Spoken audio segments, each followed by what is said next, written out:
कर्नाटकात एक असा समाज आहे जो गणपतीला बिर्याणीचा नैवेद्य अर्पण करतो. हो, गणेश चतुर्थी म्हणजे गणपतीचा मोठा सण. या दिवशी आपण सगळे मोदक, लाडू, गोडधोड अर्पण करून बाप्पाला खुश करतो. पण कर्नाटकातल्या हुबळीमधला सावजी समाज हा थोडासा वेगळा आहे. हे लोक गणपतीला मांसाहारी पदार्थ म्हणजेच बिर्याणी, मटण, चिकन आणि मासे अर्पण करतात. हुबळीच्या सावजी समाजात ही परंपरा 100 वर्षांपासून चालू आहे.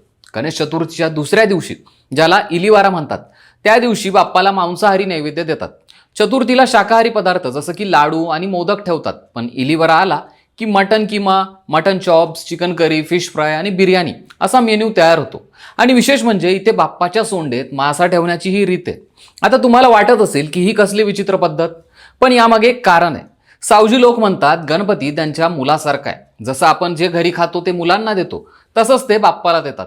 श्रावण महिन्यात हे लोक मांसाहार टाळतात, पण श्रावण संपला की गणेशोत्सवात थोडासा ब्रेक घेऊन इलिवराच्या दिवशी मांसाहारी जेवण सुरू करतात.